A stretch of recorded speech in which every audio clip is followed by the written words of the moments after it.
नमस्कार, आप देख रहे हैं अपना उत्तर प्रदेश। मैं हूं आपके साथ सचिन चौहान। लखनऊ में मुख्यमंत्री योगी आदित्यनाथ ने बिजली विभाग के अधिकारियों के साथ समीक्षा बैठक की है और इस दौरान कई अहम मुद्दों पर विस्तार से चर्चा भी हुई है। साथ ही मुख्यमंत्री ने अधिकारियों को दिशा निर्देश भी दिए हैं।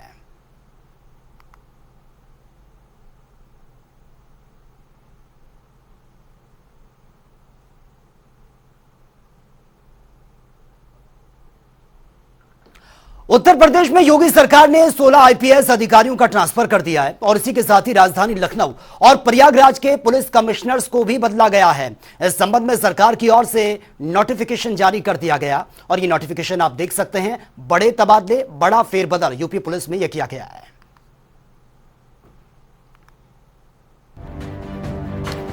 तो लखनऊ के पुलिस कमिश्नर्स हटा दिए गए हैं। बड़ा फेरबदल यह हुआ है, 11 आईपीएस अफसर जिनका तबादला किया गया और प्रयागराज के पुलिस कमिश्नर्स उनको भी हटाया गया है। और इसी के साथ ही लखनऊ पुलिस कमिश्नर एसबी शिराडकर उनको भी हटाया गया है। और इसी के साथ अमरिंदर कुमार सिंगर लखनऊ के नए पुलिस कमिश्नर्स वो बने हैं। लखनऊ की जिम्मेदारी उनको ये दी गई है। एसबी शिराडकर अपर पुलिस महानिदेशक लखनऊ जोन उनको बनाया गया है। और इसी के साथ रमित शर्मा अपर पुलिस महानिदेशक बरेली जोन बनाए गए हैं। 11 आईपीएस अफसर जो ये बड़े तबादले हुए हैं, इसमें प्रेमचंद मीना का नाम भी है। एडीजी पुलिस आवास निगम लखनऊ वो बने हैं। और इसी के साथ अगला नाम Vinod Kumar Singh ADG cyber crime UP बनाए गए हैं। और इसी के साथ जो अगला नाम है इस लिस्ट में प्रकाश डी अपर पुलिस महानिदेशक रेलवे बनाए गए हैं। और साथ ही जय नारायण सिंह एडीजी पीटीसी सीतापुर उनको बनाया गया है। एलवी एंटनी देव एडीजी सीबीसीआईडी यूपी उनको बनाया गया है। और इसी के साथ रघुवीर लाल को एडीजी सुरक्षा के साथ एडीजी एसएसएफ उनको बनाया गया है। और साथ ही सत्यनारायण अपर पुलिस महानिदेशक यातायात बने हैं, ये बड़ी जिम्मेदारी उनको दी गई है। और इसी के साथ अगला नाम जो है बीडी पॉल्सन का है, अपर पुलिस महानिदेशक प्रशिक्षण उनको बनाया गया है। तो लखनऊ में नॉर्दर्न रेलवे कॉर्पोरेटिव बैंक की आम सभा का आयोजन यह हुआ है, जिसकी अध्यक्षता डिप्टी सीएम ब्रिजेश पाठक ने की है। इस दौरान उन्होंने कर्मचारियों को हर संभव मदद का आश्वासन दिया। वहीं एआईआरएफ के महामंत्री शिव गोपाल मिश्र ने डिप्टी सीएम का आभार भी जताया है।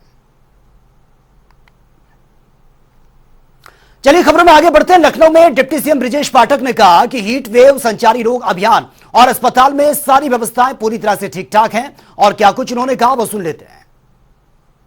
देखिए, बड़ा ही दुर्भाग्यपूर्ण है कि दिल्ली को और दिल्ली के लगभग 27 से 28 लाख परिवारों को आज पानी नहीं मिल रहा, लोगों को पानी नहीं मिल रहा। उसका एक ही कारण है कि हरियाणा सरकार, जो भारतीय जनता पार्टी की सरकार है, वो सिर्फ और सिर्फ राजनीति कर रही है और वो पानी दिल्ली तक आने नहीं दे रही है। और में यूपी लोकसभा चुनाव परिणाम के बाद सुभाषपा संगठन पर ओपी राजभर ने यह बड़ा एक्शन लिया है। आपको बता दें कि करारी हार के चलते ओम प्रकाश राजभर ने अपनी ही पार्टी के उत्तर प्रदेश की पूरी कमेटी को भंग कर दिया। वहीं अब नई कार्यकारिणी की घोषणा यह जल्द कर दी जाएगी।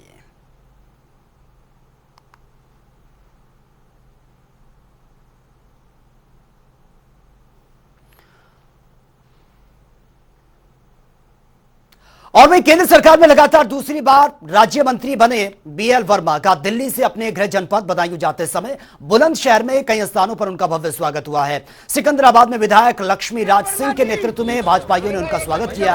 वहीं भूड़ चौराहे पर पूर्व मंत्री हितेश कुमारी और पूर्व राज्य मंत्री राजीव लोधी के नेतृत्व में भाजपाइयों ने फूलमाला पहनाकर यह भव्य स्वागत किया है। तस्वीरें आपके सामने है। अनूप शहर रोड पर भी भाजपाइयों और मंत्री समर्थकों ने फूलमाला पहनाई है और भव्य स्वागत जगह जगह उनका यह किया गया।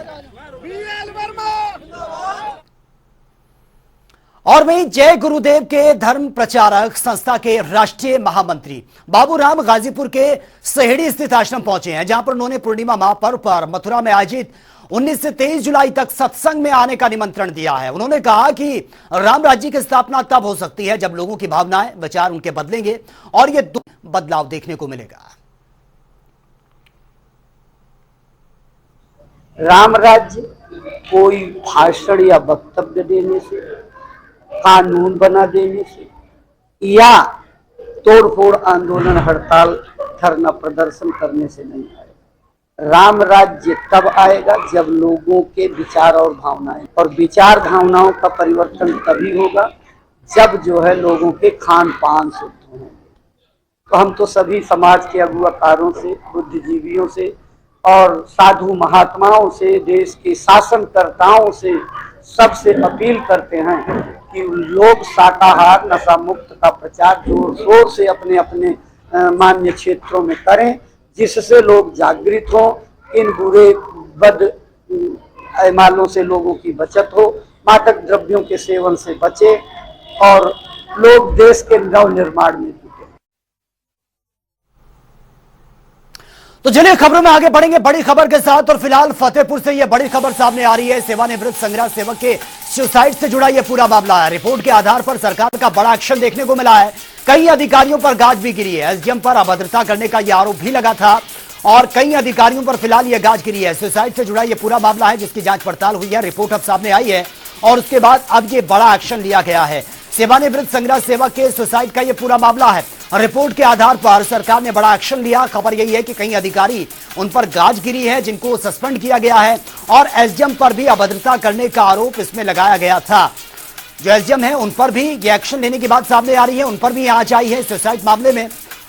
तो ये बड़ी खबर सामने आ रही है। रिपोर्ट के आधार पर सरकार ने यह बड़ा एक्शन लिया है। कई अधिकारी जो है उनके नाम सामने आए हैं, उन पर बड़ी गाज गिरी है और खबर यह भी है कि एसडीएम पर भी अभद्रता करने के आरोप लगे हैं और जिस वजह से यह घटना घटी है। सेवानिवृत्त संग्रह सेवक बताए जा रहे हैं जिन्होंने सुसाइड किया था और इस पर अब यह बड़ा एक्शन सरकार की तरफ से लिया गया है और रिपोर्ट सामने आई है। रिपोर्ट के आधार पर सरकार का यह बड़ा एक्शन और खबर यही है कि कई अधिकारियों पर गाज गिरी है। एसडीएम पर अभद्रता करने का आरोप भी लगा था।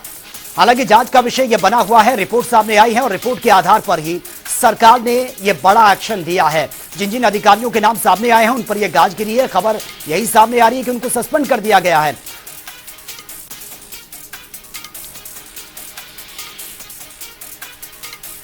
और ज्यादा जानकारी के साथ संवाददाता भीमशंकर इस वक्त हमारे साथ बने हुए हैं।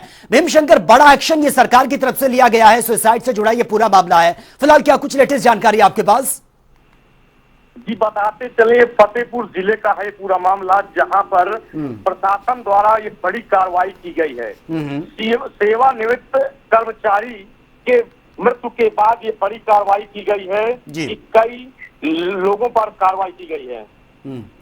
भीमशंकर, लेकिन कुछ अधिकारियों पर गाज भी गिरी है और खबर यह भी है कि एसडीएम पर भी इसकी आंच पहुंची है। उन पर भी आरोप लगे हैं कि वो भी प्रताड़ित करते थे। जी दरअसल बताते चले ये पूरा मामला फतेहपुर जिले के खागा के पाई गांव का है जहां सेवानिवृत्त संग्रह सेवक के सुसाइड मामले में यूपी सरकार की बड़ी कामयाबी। बस अधिकारी बीएन उपाध्याय निलंबित हुए हैं। चकबंदी लेखपाल संदीप कुमार को भी निलंबित किया गया है। सहायक चकबंदी अधिकारी अनिल कुमार व चकबंदी अधिकारी रविन्द्र नाथ पांडे को निलंबित किया गया है। प्रयागराज मंडल की रिपोर्ट के आधार पर योगी सरकार ने ये बड़ी कार्रवाई की है। सुसाइड करने से पहले सेवानिवृत्त संग्रह सेवक रविकरण ने खागा एसडीएम अतुल गंगवार पर अभद्रता करने का आरोप लगाया था।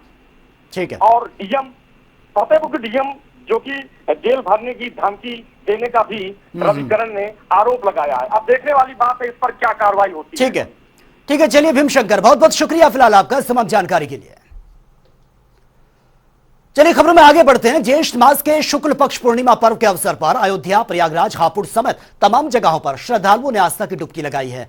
आपको बता दें कि ज्येष्ठ मास के शुक्ल पक्ष पूर्णिमा तिथि के दिन ज्येष्ठ पूर्णिमा व्रत रखा जाता है और इस दिन पवित्र फल्गु नदी में स्नान करने से और भगवान विष्णु, माता लक्ष्मी और चंद्रदेव की पूजा करने से विशेष लाभ भी मिलता है। 3 तस्वीरें आपके सामने अयोध्या, प्रयागराज, हापुड़ की तस्वीरें जहां पर श्रद्धालु आस्था की डुबकी लगाने के लिए पहुंचे हैं।